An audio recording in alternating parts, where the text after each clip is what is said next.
As if Ireland doesn't have enough problems to deal with domestically, we now have the German government openly calling for a federalised European superstate. This is Ben Scallon and you're watching Gript Media. You know, if you've ever read Irish history, you may have come across the old phrase, "We serve neither king nor Kaiser but Ireland." Well, today we may not be subject to a king or a Kaiser, but we may soon be serving a commissioner, specifically a European commissioner. Germany has a new incoming government, and that government's self-stated goal is to create a, quote, European federal state. And no, this is not a joke. The Telegraph described this as a move towards a, quote, United States of Europe. Under a federalist system, rather than having individual nation states like Portugal or the Netherlands or Ireland, we would instead have one overarching European state. All of Europe's countries would effectively become mere districts of a larger sovereign superstate. The Irish government would be nothing more than a county council running day-to-day affairs, while the truly important decisions would be coming from Brussels. It'd be a bit like the American system, where you have a load of somewhat autonomous states like Texas and California and so on, but ultimately they're all governed by a centralized federal government. That's what federalism means at the end of the day. In other words, Ireland, long a nation, would be a province once again. It would be a nail in the coffin of Irish sovereignty. Not that a backward thing like sovereignty matters to our leaders, of course. Let there be no doubt about where Ireland stands. We want nothing to do with a backward-looking idea of sovereignty.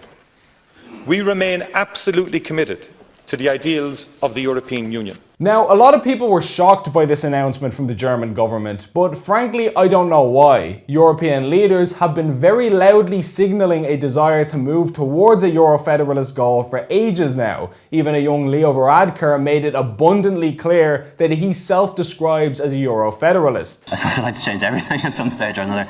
I'd certainly like to see us further integrate Europe. I'd probably be a federalist on European issues. Now, people's views change over time, and who knows if Leo still holds that position to this day. But the point is, these ideas have been floating around in politically ambitious circles for decades. For years, we've had powerful players on the continent, like German Chancellor Angela Merkel and French President Emmanuel Macron, calling for a, quote, real, true European army. Similarly, Bruno Le Maire, the French Minister for Finance, has called for a European empire. These are their words, not mine. This info is all freely available if you find it hard to believe. Already, Irish troops are serving in EU battle groups, which many people aren't aware of in this country. Gradually, the neutrality and autonomy that we prize so much in Ireland is being eroded right under our collective noses and has been for decades. Perhaps even more alarmingly than that, we have figures like Guy Verhofstadt making seriously concerning statements about European empires. You might recognize Verhofstadt primarily because he was the head Brexit coordinator for the EU. He was also the Belgian Prime Minister for a time and the head of the ALDE group in the EU Parliament, of which Fianna Fáil is a member. He is by no means an unimportant or insignificant man. His voice carries a large amount of influence and weight in Brussels.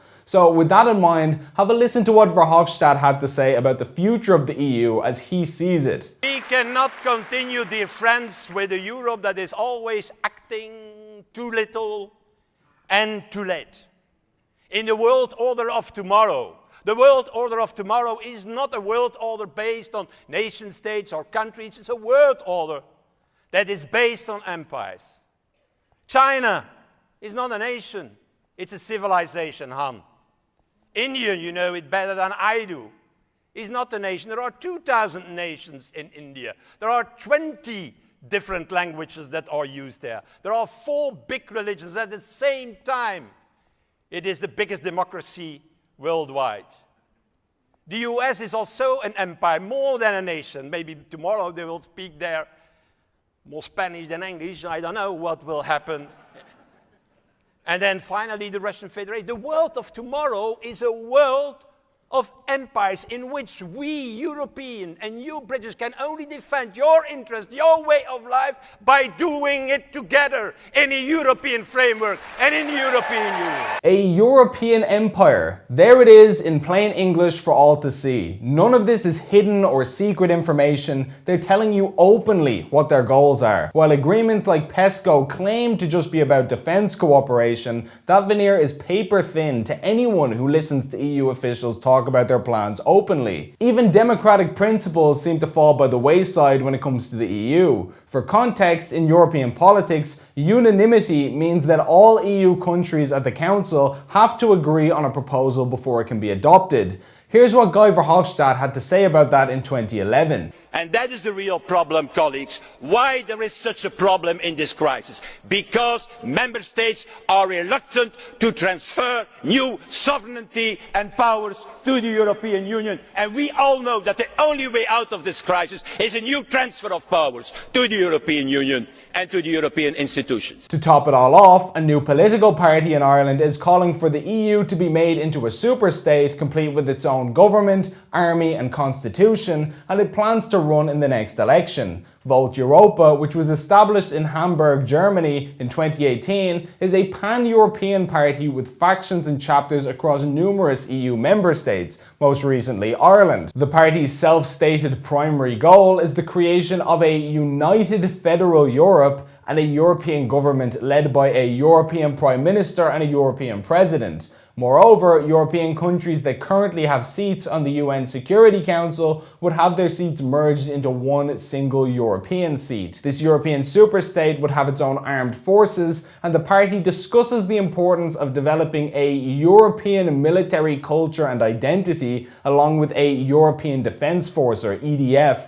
that would cooperate with NATO. We can already start rationalizing procurement of new systems, the group said, referring to weapons systems. Once a European army has been established, the EDA, or European Defence Agency, would function as the EU procurement agency. It's becoming increasingly clear that there are forces at work to erode Irish sovereignty and reduce our country to a European vassal state. And it's not like we couldn't have seen this coming either. Since before Ireland joined the EEC, people have been warning of the dangers of entering into such an agreement. In 1956, Eamon de Valera said of European federalism, "I felt we would be very unwise to enter into such a federation because our representation was so small it was inevitable that it would be practically ignored. Indeed, some of the issues that affected us most deeply were in fact ignored at the Council of Europe. We did not, so to speak, fit in." Dev later went on to say that it was, quote, "unwise for our people to enter into a political federation which would mean that you had a European Parliament deciding the economic circumstances of our life here." 70 years ago, those remarks were made. One wonders, was that a hunch or a prophecy? As Bernadette Devlin said shortly before Ireland joined the EEC, "I don't much care if it's a British master or a German master, I just don't like masters." The European project has been on this trajectory for a long time, and now with A-list celebrities like Conor McGregor calling for Ireland to leave the European Union, things seem to be coming to a head. After McGregor's tweet, Fine Gael TD Neil Richmond, who is famously pro-EU,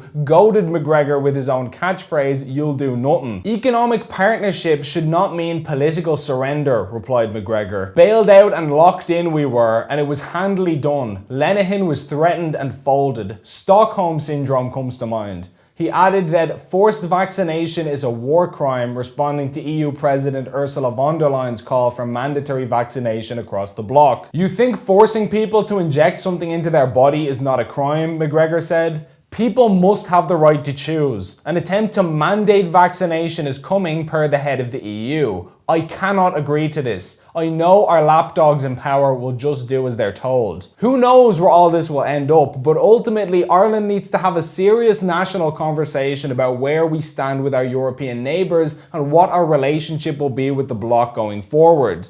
Please like and share this video, and if you enjoyed it, please consider signing up for a monthly donation via the link on screen to help us produce more content like this. Alternative media like Gript needs all the assistance it can get, and every donation goes a long way. As always, thanks for watching.